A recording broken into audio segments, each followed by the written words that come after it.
Buenos días, el día de hoy les vengo a hablar sobre las enfermedades cerebrovasculares isquémicas.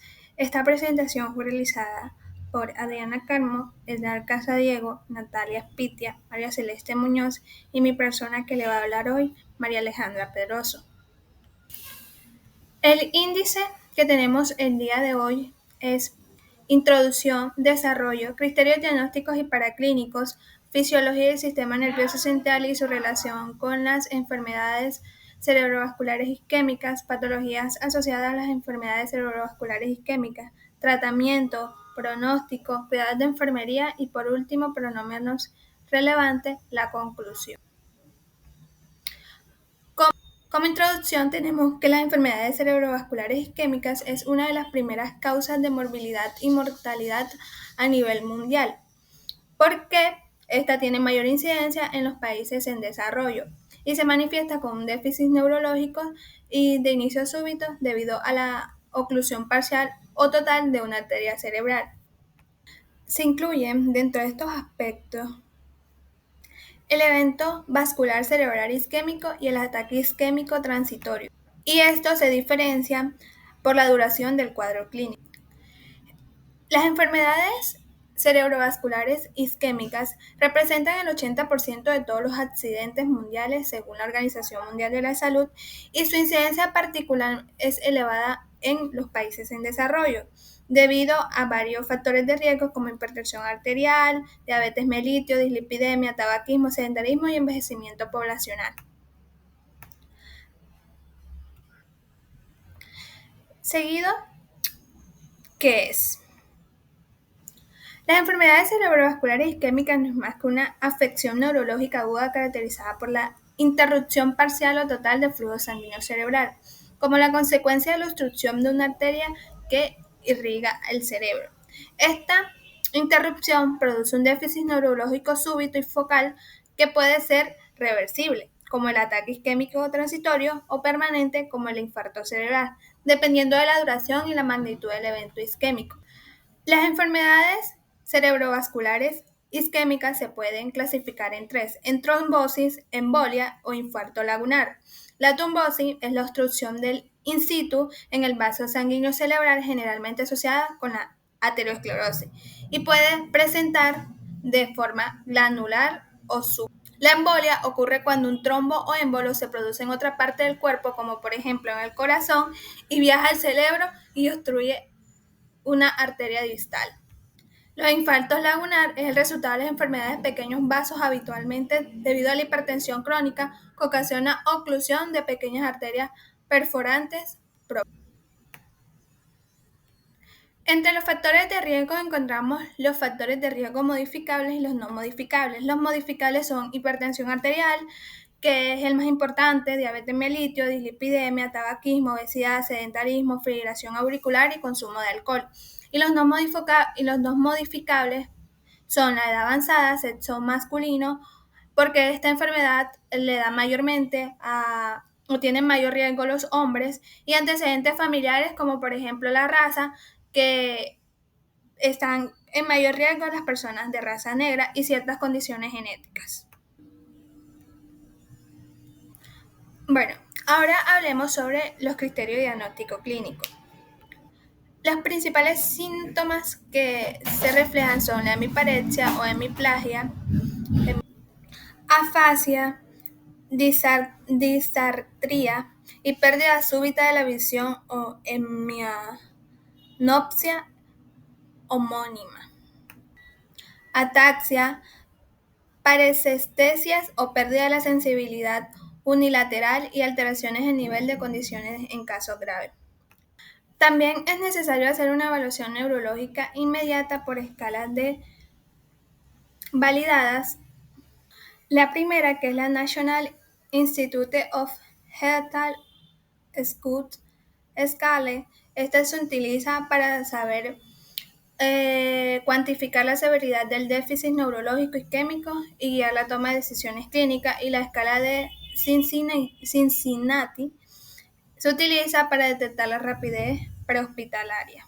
En los criterios diagnósticos paraclínicos también tenemos varios, que son tomografía computarizada de cráneo sin contraste, resonancia magnética, angiografía de TAC, tomografía por perfusión, y también es necesario hacer estudios de laboratorio como glucemia, biometría, el tiempo de protombina, creatinina y perfil lipídico, entre otros.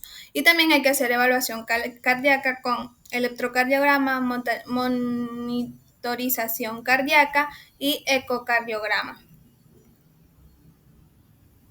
En esta parte nos hacemos una pregunta muy importante. ¿Por qué las enfermedades cerebrovasculares afectan el sistema nervioso central?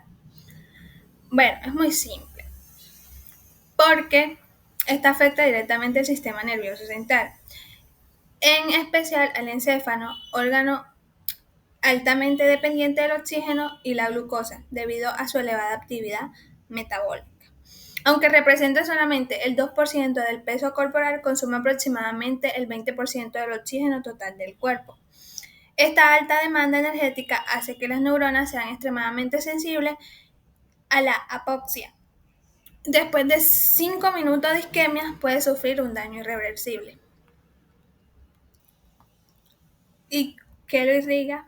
Pues en este caso es importante el círculo de Willis. Es la clave de la distribución del flujo sanguíneo y está formado por la arteria carótida interna, que da origen a las arterias cerebrales anteriores y medias, las arterias vertebrales que se fusionan con la arteria basilar y luego se bifurcan en la cerebrales posterior. Patologías asociadas. Entre estas encontramos la hipertensión arterial, que es la principal causa modificable de las enfermedades cerebrovasculares isquémicas, y se presencia y se prolonga causa de daños endoteliales que favorece a la arteriosclerosis y a la formación de trombos, además de ser la causa predominante del infarto lagunar por afectar los pequeños vasos. También tenemos la diabetes mellitus, que es el aumento del riesgo. Esta aumenta el riesgo de las enfermedades cerebrovasculares isquémicas en hasta 2 veces, especialmente en mujeres. La dislipidemia, aunque su asociación directa con las enfermedades cerebrovasculares isquémicas es menor, es clara que en un infarto miocardio se reconocen los niveles elevados de colesterol y triglicéridos. También tenemos la fibrilación auricular y cardiopatías estructurales, la obesidad y el síndrome del metabolismo. La obesidad es central y está relacionada con la constelación de los factores de riesgo como hipertensión, retención de la insulina, dislipidemia e inflamación de los sistemas. El tabaquismo, el cual produce vasoconstrucción y daña el endotelio, aumenta la agregación plaquetaria y favorece a eventos trombóticos. También la edad avanzada, superior a los 65 años, representa un factor no modificable. Los antecedentes familiares y enfermedades genéticas. En el tratamiento, en fase aguda como trombólisis venosa, se debe administrar alteplasa en una dosis de 0,9 miligramos por kilogramo de máximo 90 miligramos. Indica por lo menos en las primeras 4.5 horas tras el inicio de los síntomas, y también requiere TAC sin contraste que descarte hemorragia. También tenemos la trombectomía mecánica, que indica si el paciente con oclusión de grandes brazos, arterias cerebrales medias o carótidas, y puede realizarse hasta 24 horas después del inicio de los síntomas, idealmente antes de las 6 horas, y se realiza mediante microcatéteres. También se hace control de presión arterial, manejo complementario como control de la glucemia y mantener la glucemia entre 140 y 180 miligramos por decilitro. Oxigenación, la temperatura, evitar que la fiebre aumente a 37,5 grados y administrar antipiréticos si es necesario. prevención de las complicaciones, si se llega a manifestar alguna profilaxia de trombosis venosa profunda, entre otras. También es necesario tener las prevenciones secundarias tras fase aguda, que son antiagregantes plaquetarios como la aspirina de 160 a 325 miligramos dentro de las 24 a 48 horas si no recibió trombólisis, anticoagulantes si hay causas cardioembólicas como fibrilación auricular, estatina de alta intensidad para reducir colesterol y control de factores de riesgo, como la diabetes, hipertensión, dislipidemia, tabaquismo y obesidad. Y rehabilitación fisioterapéutica o terapias ocupacionales del hablar para recuperar la funcionalidad. El pronóstico de las enfermedades cerebrovasculares isquémicas depende de múltiples factores que se relacionan con la extensión del daño cerebral, el tiempo de atención, la localización del infarto y las condiciones del paciente al momento del evento. Puede variar desde una recuperación casi total hasta una discapacidad severa o incluso la muerte. El tiempo de intervención es importante porque cada minuto sin tratamiento se pierden millones de neuronas y la ventana terapéutica ideal es dentro de las primeras 4.5 horas para trombólisis y hasta 24 horas para trombectomía. A mayor retraso es mayor el riesgo de las secuelas y permanentes o incluso la muerte. Y también el tamaño y la localización del infarto. Las respuestas de recanalización exitosa mediante trombólisis o trombectomía mejoran notablemente el pronóstico y la falta de perfusión efectiva se relaciona con la peor evolución clínica. Y ya para terminar, para estar casi terminando, pues vamos a hablar de los cuidados de enfermería. Es importante nosotros como enfermeros estar pendientes al monitoreo de la presión arterial, las frecuencias cardíacas y la saturación de oxígeno cada 1 o 2 horas en fase aguda.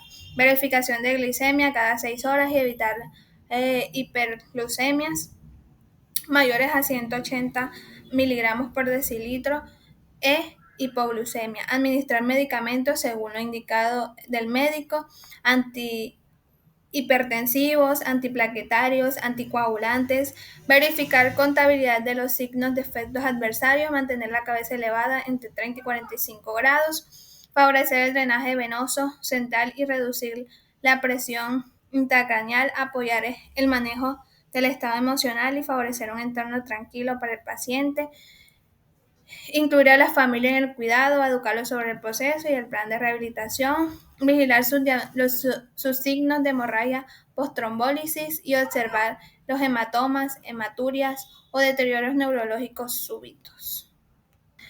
Y ya para terminar, pues hablaremos de la conclusión, que las enfermedades cardiovasculares isquémicas contribuyen a una de las emergencias neurológicas en la que la oclusión de las arterias del sistema carotideo anterior y vértebro basilar interrumpen el flujo sanguíneo cerebral, provocando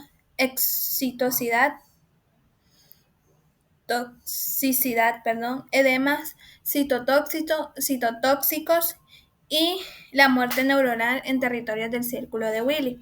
Este diagnóstico precoz mediante la escala de validez y neuroimágenes permiten diferenciar el núcleo isquémico lesionado irreversible en la penumbra tejidos aún viables. Esto habilita la trombólisis intravenosa en las primeras 4.5 horas y la trombectomía mecánica hasta las 24 horas, optimizando la recanalización. Muchas gracias.